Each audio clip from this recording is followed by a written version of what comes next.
Hello again everyone, it's me, Madame Macabre, and welcome to a new video.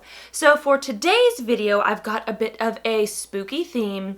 See, I've already started doing haunted house work for the season, and I'm looking into doing some cool ghost hunting events for some other side thing just for fun, and all this has gotten, over the course of conversations with these different groups of people, Ouija boards have been brought up a lot in these conversations, and I realized that though I've done some stories regarding Ouija boards, I haven't actually talked on them as a subject itself. Now, right now, I will give you my personal stance before I get into any of this. If at all possible, for everyone to listen to me, my preference would be that you just never mess with them to begin with. I know some people swear by them and have great experiences, but in my opinion, because there are most definitely risks associated and the types of risks they are, I personally don't think it is worth the risk. Any good experience you may have with the Ouija board, you can get with a far less dangerous alternative.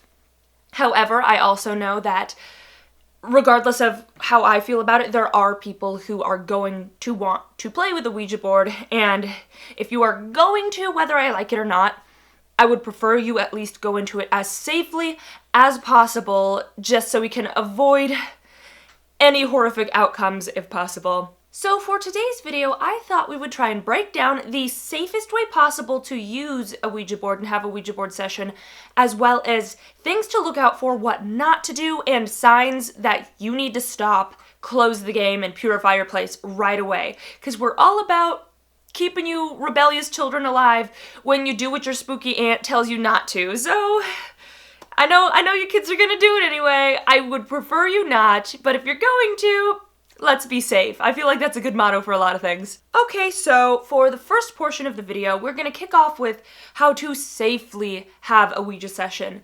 And the first thing I can think of to tell you guys is you are never, ever, ever going to want to play with a Ouija board alone. That is just not a good idea. It's very dangerous. When you're alone, you become far more susceptible to negative spirits and entities. It's just a bad idea. So my suggestion would be get a group of about 3 to 5 people. Yeah, you can do it with 2, but that's still a little iffy. 3 to 5 is going to be your golden ratio of where you want to have for your session group. And of those 3 to 5 people, to not get things all mucked up and crazy and to have better chances of actually getting results, you're going to pick one of those people in the group, just one, who's going to be the leader of the session, and they are going to be the only one to ask the spirits questions. You can, whisper to the leader questions to ask, but they have to be the one that is the conduit to the spirits. If everybody starts yapping over each other, the energy is going to be weird. It's not going to work. And that leads into another point for having a good session. Y'all need to go in clearing your minds. I know it's hard to do. You think about lots of other stuff. You also think about what you want to hear from the spirits. Also, a lot of people they'll assume an answer they're going to get to a question. And Artemis, get out of that box. We got spirits, everybody. Anyway, clear your mind as best as possible. Don't be assuming answers because that just will confuse the spirits, make things weird, and you may not get anything at all. So if you're actually serious, get a group of 3 to 5 people who are serious about it. Like if you actually want to have a successful session, you need people who are actually in it and not just like like gonna mess with you and prank around. Like you have to go in serious with a serious mindset, serious intent. Otherwise nothing is going to happen. All these people like, oh yeah, we did this, nothing happened. Yeah, well, you went in like a complete circus, so what did you expect? So in your group of people, like if you've got someone, say, who is uncomfortable being like super directly involved and just wants to observe, like I totally get that. Like you may be curious enough to want to watch a session, but you don't want to actually put your hand on the planchette and get yourself connected. You can have an observer and have them take notes on any answers you may get. That way, if you are trying to commune with a particular spirit or trying to get results or get a message passed along, it's helpful to have somebody who can write that down. That way you can look at that later and try and break it down on your own time. So there's still room for people who are too spooked to get involved, but just want to still be a part of the group, but not part of the session, So you got all your friends together. One thing that is good to know is you should find an environment where you are comfortable. Like if you're all sitting on the hard floor, it's cold and uncomfortable, it's not going to be a good energy. So make sure wherever you are, you're comfy and everybody's relaxed. Again, the more stressed out and uncomfortable you are, the worse your energy is going to be. And you don't want to go into something connecting with other planes that potentially have bad things in there that feed on discomfort. So don't have an all-you-can-eat buffet sign before you even start. Make sure you're comfortable, which connects to another point, which we're actually going to,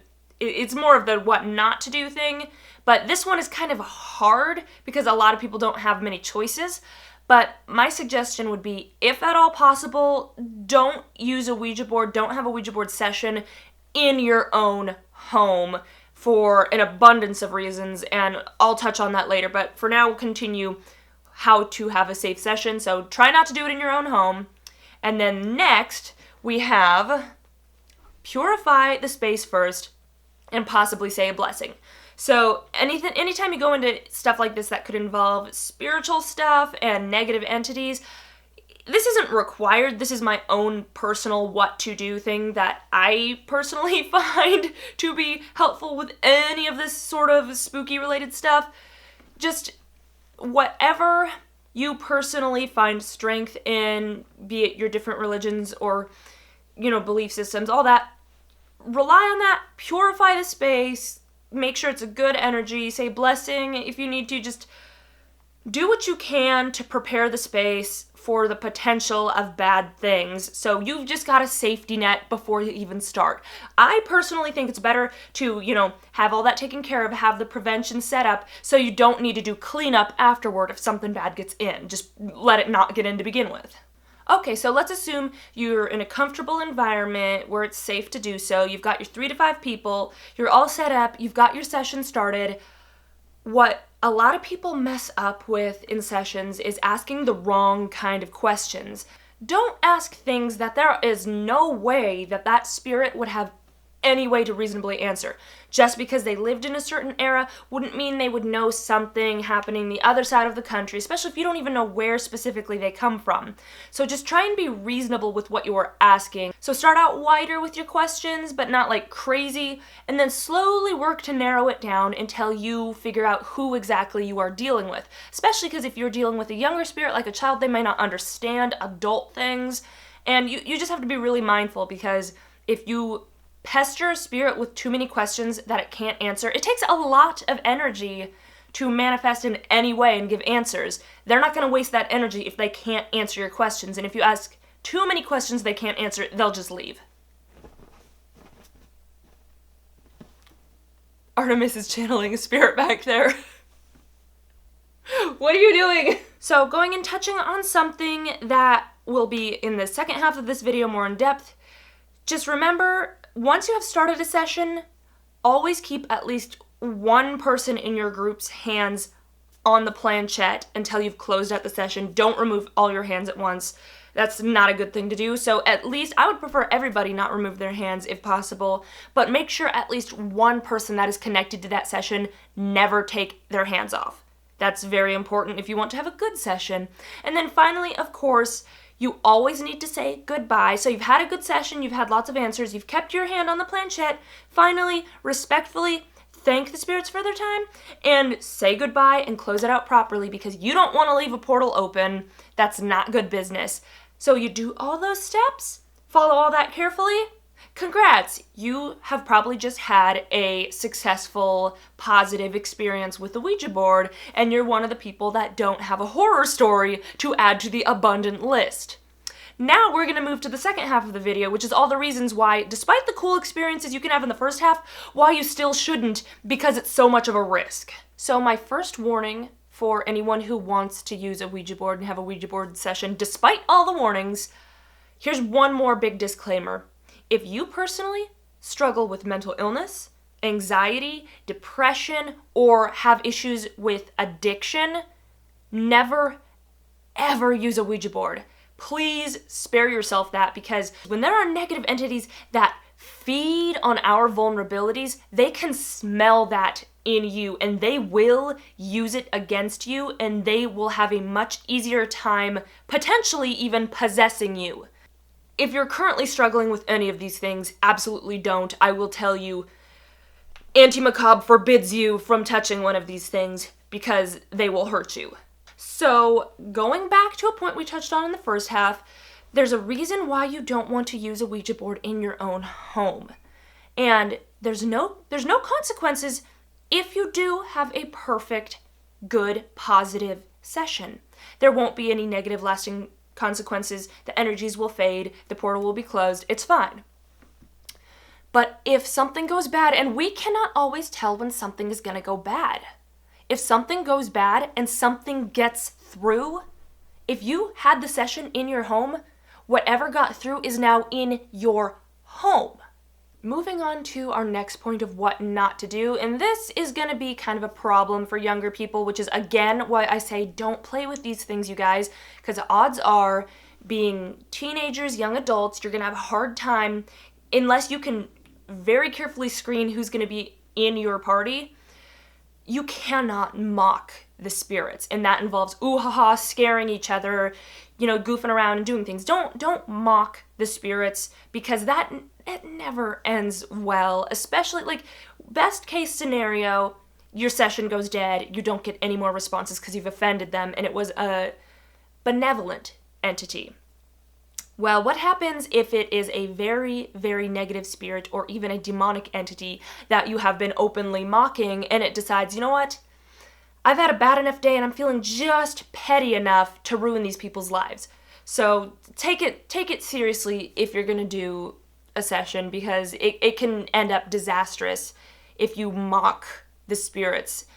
So another piece of advice for what not to do during a Ouija session, along with asking questions that the spirits just can't possibly answer, don't ask what I would call bad questions, because there are definitely, I know there's no such thing as bad question, there are bad questions, especially if you apply them to bad context where it's horrible. Never ask a spirit things like, when will I die? Or things regarding anybody in the group, anything dark or negative, or things that can give you answers that will scare you. Because any benevolent spirit, first of all, any human spirit is not going to know that. That's something that they would not have knowledge to. The only entity that might know that knowledge would be a malevolent, demonic entity. And they may not even know the answer to that themselves, but they sure as heck can decide they're going to try.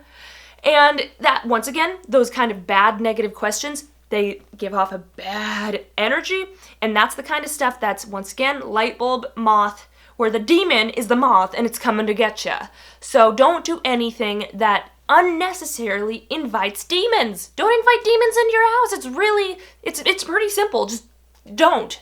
And in regards to getting answers from the spirits, remember to take everything that is told you with a grain of salt, because spirits can lie to you, especially if they're mischievous, or if you winner chicken dinner lucked out and got something negative. They might say things to try intentionally to scare you, to make you vulnerable enough to attack.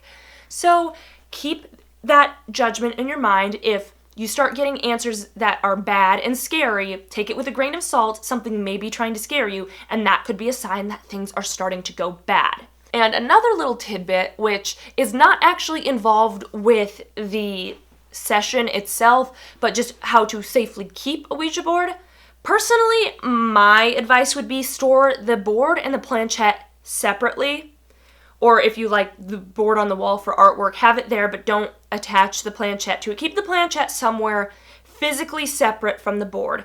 Especially never leave the board just even for decoration. Don't leave the board out on the table and the planchette on top of it. Don't leave those unsupervised and touching, because if there's a particularly powerful spirit that can manifest and move it entirely on its own, it could potentially open a portal all on its own, and then you wouldn't even have a heads up that something bad is there, and it's, congrats, you got another blockbuster horror movie.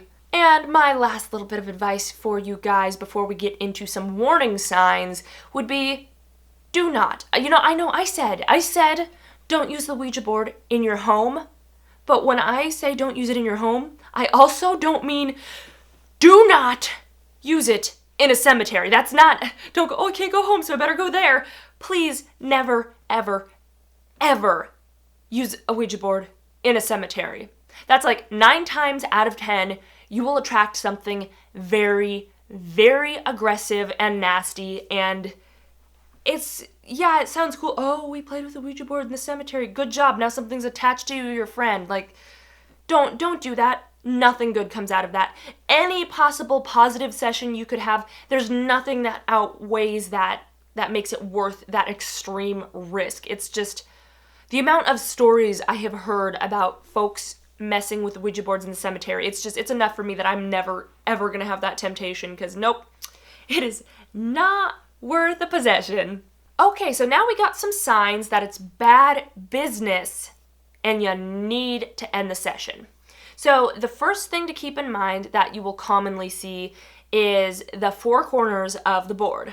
So if you notice that the planchette is trying to start guiding you corner to corner all the way across the board, don't let it finish, don't let it fully connect the square. That is the sign that it is probably something very negative or demonic in nature trying to get out. And there's lots of ways they can play this game. So that's the first way to play the game. They try and connect the 4 corners. Don't let them do that. If they start trying to do that, immediately say goodbye, close it out, do a blessing, be done with it. Don't use that location for a seance or whatever again. Just be done. That location's bad. Salt the earth, you're done. The next thing to be careful for is when it starts counting through the numbers. So like 9, 8, 7. If it keeps counting down and it's going to be going down the whole way, once again, same thing. Goodbye. Always remember, close it out properly, especially when you know it's something bad. Always don't take your hands off. Keep your hands on, close it out. And then another thing that's commonly used, your 4 corners, number countdown, and then going through the alphabet. Don't let it go through the whole alphabet. That is also a surefire sign of knowing it's something very negative or demonic. Close it out, be done with that area. And then after the countdowns in the corners, one more thing I know of that's a surefire way to sort of announce its presence as something bad is if it starts drawing a figure 8 on your board. Figure 8s, just know that's not good.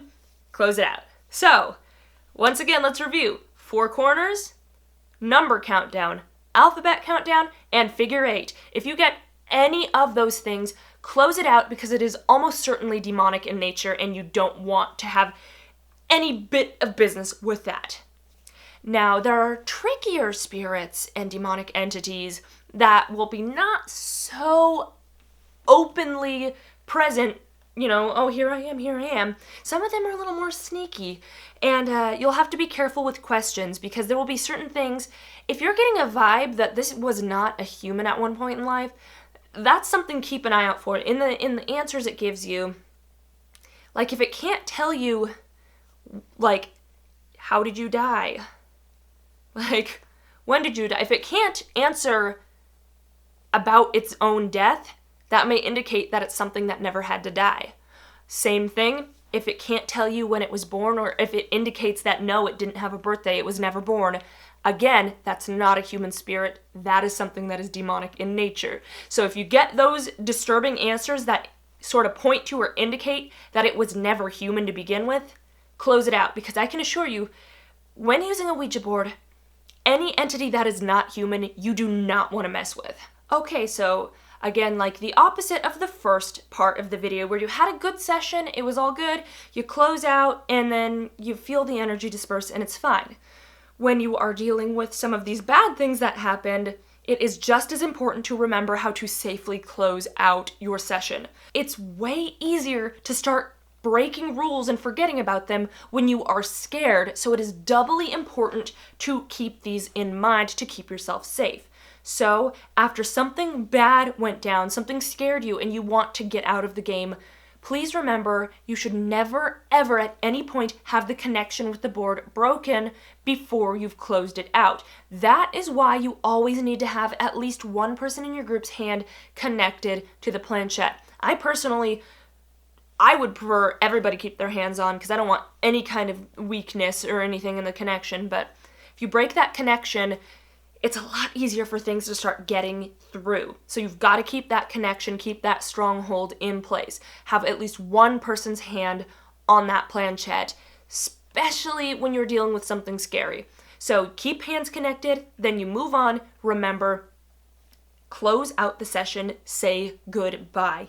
You have to do this when something scary happens. Otherwise, you will leave a doorway open for whatever was scaring you, and then it can freely come and go as it pleases, as the portal has not been closed. So keep the hand on the planchette, say goodbye, and then that's step one. You've dealt with that. Now, my personal preference is if you feel you had contact with something that was very negative and malicious or even demonic in nature, I would say after you've properly closed the session, once again, get that planchette away from the board and begin purifying the space that this went down in. God forbid it not be your own home. So use whether you want to sage it, smudge it, use holy water, whatever you got to use, salts. Just begin the purification process. It's something that makes it, not everybody will do this, but again, it's something that makes me feel a little bit safer. If you have purified before you began, you close out properly, and then you purify after you're done. I feel like that's a lot of layers for something nasty to get through. So it has to be some really powerful, nasty thing if it's still gonna break through. Which again, why I would not recommend using a Ouija board, because you may be the poor SOB that gets that one really powerful thing that decides it's interested in you now, and it's going to do whatever it can to get you. But in most cases that purify, close properly, purify again, should be enough to keep you safe. But again, keep an eye out. If it's a place you go to often, where you decided to have the session, just keep an eye on how it feels when you go there. See if there's any negativity lingering. It should dissipate within, most cases it'll be minutes, it'll be gone. In some cases, if it's something really nasty, it'll be a couple hours, but the energy should dissipate.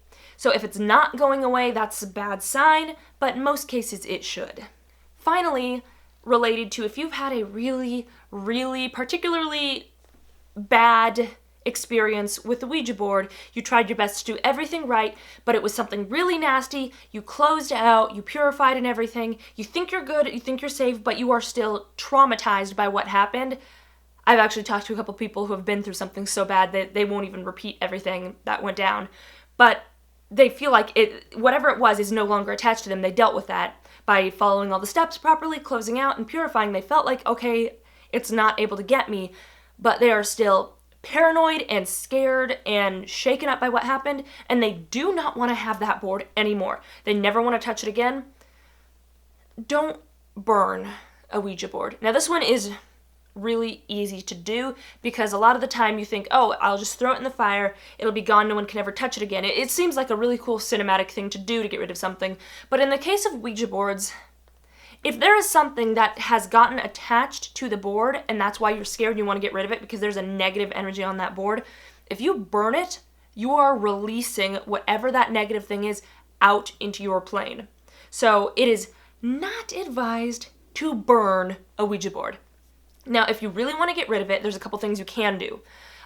If you don't want to like physically get rid of it forever because like say it's a family thing or it's not something you own, you can store them separately, store the planchette and the board away from each other. They can't really cause any harm unless they're together. So have one in the game closet, wrap it up, put it in the closet, and then put the planchette in the other closet at the other side of the house. That can sometimes work. You can hide it if it's something that, you won't get in trouble for getting rid of. Like put one up in the attic and the other down in the basement, whatever. Just hide them away, tuck them away, down in floorboards so people, if you don't want anyone to touch them ever again, you can hide them. Or you can even bury them separately from each other if you're really, really scared and you really want to just get it out and away. That's a better option than burning. So those are some of the different things you can do. And just the big important thing is just separate the planchette from the board, and that takes away the great deal of the ability to cause future harm as long as you can keep them separated, which interestingly enough, I've heard stories from friends who tried doing that and then they came back because something really bad got through, and they come back to find that they are together out in a room where neither one was and nobody was home, so they ended up burying it out in the woods like, both of them, like, a mile away from each other, and they haven't had issues since, so that worked for them. They also, like, did, like, a salt circle above where they buried it and all that. It's fine. So, you know, I'm not trying to overly scare you, but at the same time, I do want you to be a little spooked by the stuff, because you should not be playing with it. I would prefer you never touch these things. But again, I know there are those of you who need to learn for yourself, go through things yourself. And if that's the case, I just want you guys to be as safe as possible and to go about it in a way that's just not overtly stupid, that's going to get you or your friends through an ordeal that sometimes these things can last years. So just know that this stuff should be taken seriously. Whether you believe in it or not, don't trivialize it and just play with it like it's a game, because it never should have been sold as a game. It's just, the whole concept is, Just be careful, kiddos. I know not all you're gonna listen to me when I say just don't ever touch them. Just know that I want you to be careful and not get yourself hurt. Alrighty guys, well, I hope you guys enjoyed this video topic. It's something I haven't really touched on before. Let me know if you want me to cover any other weird, like, spooky occult topics in the future. Let me know what you'd like me to talk about, if that is the case, in the comments below. And if you have any advice or tips that I missed in this video, feel free to share, or even if you want to share your own spooky tale of warning for other people who still don't know whether to take it seriously or not, feel free to share your spooky story as well. Anyway, that is all I have for today. I will catch you all next time, and until then, as always, stay creepy.